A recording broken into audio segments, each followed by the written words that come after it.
सारणी की रचना के नियम। यद्यपि एक अच्छी सारणी का निर्माण पर्याप्त सीमा तक सांख्यिक की योग्यता, सामान्य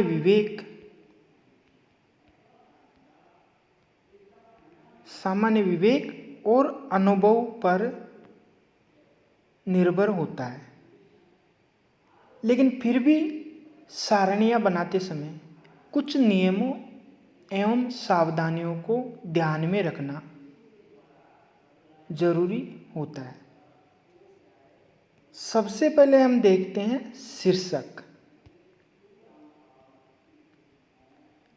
प्रत्येक सारणी का एक संक्षिप्त, स्पष्ट एवं पूर्ण शीर्षक होना चाहिए, जिससे यह प्रकट हो जाए कि समंक किस विषय से संबंधित है, किस समय के हैं और किस आधार पर उनका वर्गीकरण किया गया है।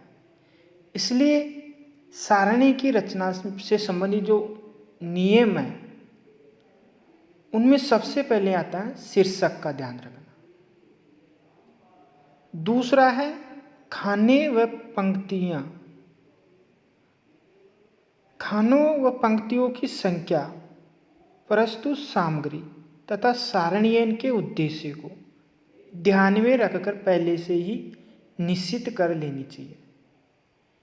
अत्यधिक कॉलम होने से समस्या जटिल व अस्पष्ट हो जाती है। खानों पर क्रम संख्या लिख देनी चाहिए।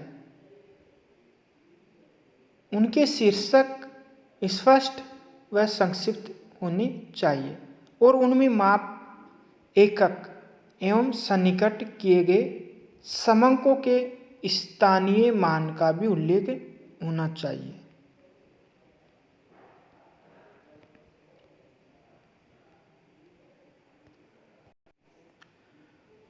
रेखाएं, रूलिंग्स। महत्वपूर्ण खाने मोटी या दोहरी रेखाओं से बनाने चाहिए, जिससे उनकी ओर तुरंत ध्यान आकर्षित हो सके। कम महत्व की सूचना को हल्की रेखाओं वाले खानों में रखना चाहिए। फिर आता है तुलना, कंपैरिजन। तुलना वाले समंकों को पास पास रखने चाहिए,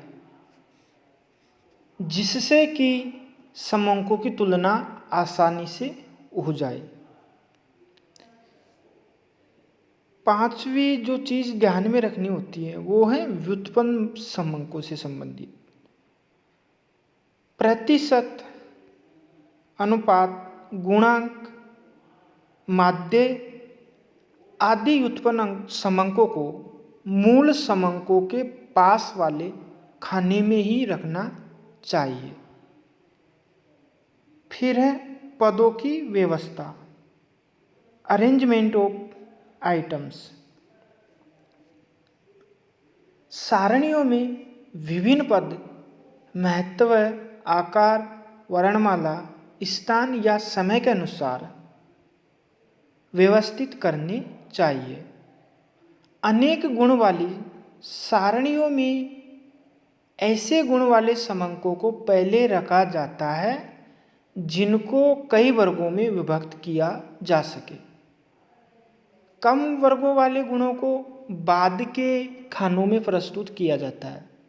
जो समंक विविध प्रकृति के या कम महत्व के हो, उन्हें एक विविध खाने में प्रस्तुत कर दिया जाता है। फिर है विशेष महत्व, स्पेशल एम्फेसिस। विशेष महत्व की सूचनाओं को मोटे या टेढ़े अंकों में लिख दिया जाता है। इकाई तथा सन्निकटन। माप की इकाई को सारणी के ऊपर की ओर या संबंधित खाने के अनुशीर्षक में लिख देना चाहिए। टिप्पणियाँ। यदि कोई आवश्यक सूचना सारणी में प्रस्तुत होने से रह गई है या किसी समंग के बारे में विशेष स्पष्टीकरण देना है तो उसके लिए सारणी के नीचे व्याख्यात्मक टिप्पणी दे देनी चाहिए। उद्धगम या सोर्सेज। सारणी के नीचे समंकों के उद्धगम का उल्लेख अवश्य होना चाहिए जिससे यह ज्ञात हो जाए कि वे कहाँ से उद्धृत किए गए हैं।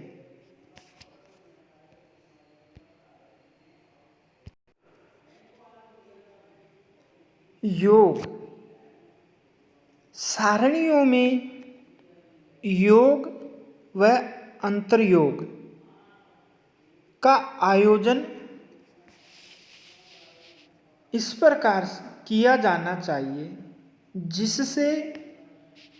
जिससे कि खाने व पंक्तियों के योग की स्वयं एक दूसरे से जांच होती रहे और इस प्रकार अशुद्धियों का पता चल जाए।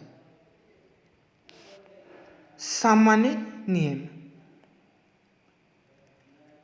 उपयुक्त नियमों के अतिरिक्त सांख्यिक को अन्य सामान्य नियमों का भी पालन करना चाहिए।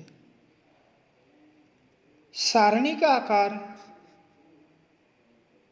कागज के आकार के अनुकूल ही होना चाहिए। यदि सामग्री बहुत अधिक है तो उसे कई सारणियों में प्रस्तुत किया जा सकता है। प्रत्येक सारणी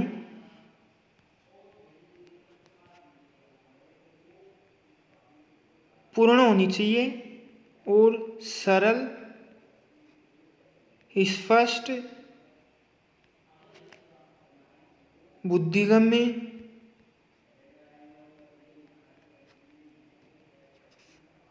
व मितव्ययी यानी कम खर्चीली होनी चाहिए। संक्षेप में कहा जा सकता है कि सारणियन की क्रिया सरल नहीं है, जैसा कि हैरी जेरोम ने कहा है।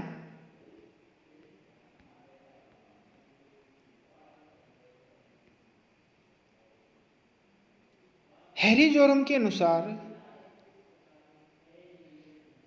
उच्च कोटि की सारणी तैयार करने के लिए सांख्यिक को यह स्पष्ट जानकारी होनी चाहिए कि किन तथ्यों को प्रस्तुत करना है, किन विषमताओं को महत्व देना है, किन किन बातों पर अत्यधिक बल देना है। इसके अतिरिक्त उसे सारणी रचना की तांत्रिक प्रविधि का भी ज्ञान होना चाहिए। एक उत्तम सांख्यिकीय सारणी निपुणता व प्रविधि की विजय है।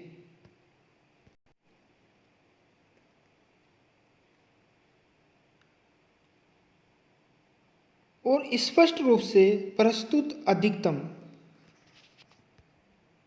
सूचना तथा स्थान की मितव्ययिता की सर्वोत्कृष्ट करती है।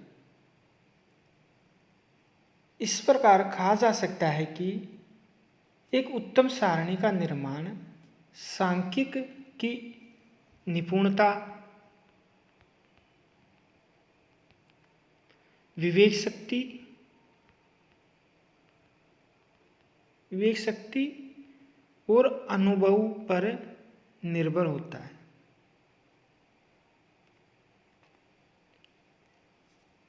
जैसा कि बावले ने भी कहा है कि संकलन तथा सारणीयन में सामान्य विवेक की प्रमुख आवश्यकता है और अनुभव प्रमुख शिक्षक है।